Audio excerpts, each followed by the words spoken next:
Hello అండి. Welcome to Swarna the middle class channel అండి. ఇవాళ మనం కరివేపాకు పొడి ఈజీ వేలో ఎలా చేసుకోవాలో చూద్దామండి. ముందుగా మనకు దీనికి కావాల్సిన పదార్థాలు ఏంటంటే కడిగి ఎండబెట్టుకున్న కరివేపాకు, ఎండుమిరపకాయలు, తెల్లగడ్డలండి. మనం దీనికి ఎక్స్ట్రా యాడ్ చేసుకోవాలనుకుంటే జీలకర్ర, ధనియాలు కూడా యాడ్ చేసుకోవచ్చండి. సో ఇంకా మనం ప్రాసెస్లోకి వెళ్దామా అండి. ప్రాసెస్లోకి వెళ్తే ముందుగా మనం ఇవన్నీ తీసుకొని పక్కన పెట్టుకుంటాం కదా. తర్వాత స్టవ్ ఆన్ చేసుకొని దాని మీద ప్యాన్ పెడదామండి. ఆ ప్యాన్ తగ్గించిన మంట మీద వేడి అవనిద్దామండి. ఆ వేడి అయిన తర్వాత మనం ముందుగా కడిగి ఎండబెట్టుకున్న కరివేపాకుని తీసుకొని దానిలో వేడి చేసుకుందామండి. చూడండి, వీడియోలో చూపించిన విధంగా కొంచెం కొంచెం వేసుకుంటూ కరివేపాకుని కలబెట్టుకుంటూ ఉండాలండి. ఆ కరివేపాకు మాడిపోకూడదండి. చూసుకోండి, అది కొంచెం మంచి క్రిస్పీగా ఉండేలా వేయించుకోవాలండి కరివేపాకుని. ఈ వీడియోలో చూపించిన విధంగా ఇలా లైట్గా అలా గంటెతో కలపెట్టుకుంటూ ఉండాలండి. మాడిపోకుండా చూసుకుంటూ కలబెట్టుకుంటూ ఉండాలండి. అలా కలబెట్టుకున్నది మనం కాసేపు పక్కన పెట్టుకోవాలండి. ఇలా ఒక 2 to 3 minutes బాగా మంచిగా వేడి చేసుకున్న తర్వాత ఆ కరివేపాకుని పక్కన పెట్టుకోవాలండి. చూడండి, మంచిగా ఎలా వేయిస్తున్నాము.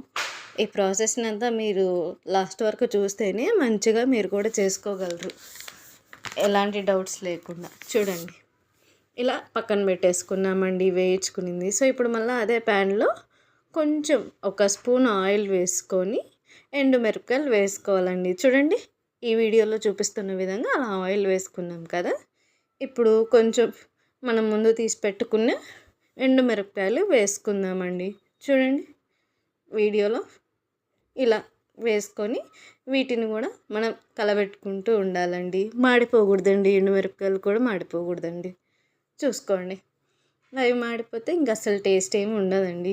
అవి వేగాలంటే ఒక 2 minutes అలా వేగితే చాలు. ఎండుమిరపకాయలు ఎక్కువ అవసరం లేదు. అలా వేగినటివి పక్కన పెట్టి చల్లార్చిన తర్వాత ఇలా మనం మిక్సీలో వేసుకోవాలండి. మిక్సీలో ఫస్ట్ మనం ఏమేమి వేసుకోవాలంటే ఇలా ఎండుమిరపకాయలు, కొద్దిగా సాల్ట్, తర్వాత మనం ముందుగా తీసుకున్న తెల్లగడ్డలు ఉన్నాయి కదండి, ఆ తెల్లగడ్డలు కూడా అందులోనే వేసేయాలండి. ఫస్ట్ అవి పొడి కొట్టుకోవాలండి, ఆ 3 కలిపి. చూడండి, ఇలా మిక్సీలో వేసుకుంటున్నాం. చూడండి, అన్నీ ఒకదాని తర్వాత ఒకటి. ఇప్పుడు చూడండి, సాల్ట్ వేస్తాం. చూడండి, కొంచెం అంటే కొంచెమే సరిపోతుందండి, ఎక్కువ ఏం అవసరం లేదు. ఎక్కువ వేస్తే ఇంకా మనం తినలేమనుకోండి, అది వేరే విషయం.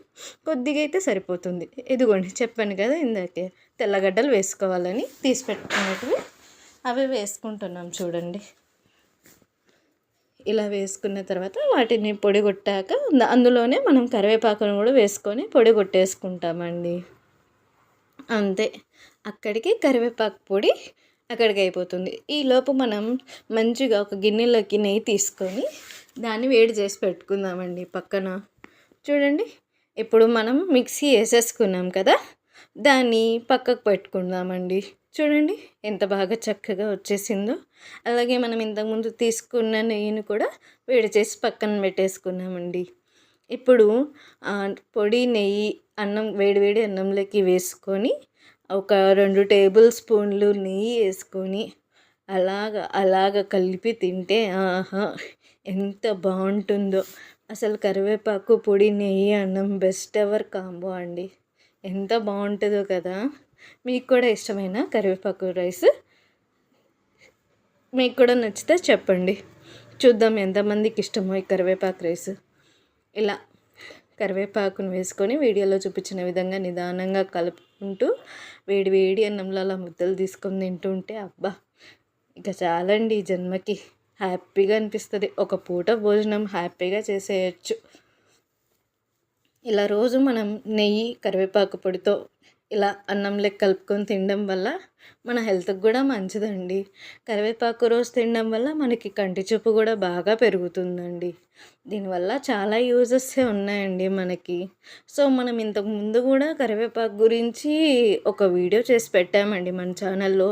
ఒకసారి మీరు ఆ వీడియోస్ కూడా విజిట్ చేయండి. వీలైతే మన వీడియోస్ అన్నీ చూడండి, ఒకసారి చెక్అవుట్ చేయండి. మీకు నచ్చితే లైక్, షేర్, సబ్స్క్రైబ్ చేయండి. అంతే అండి.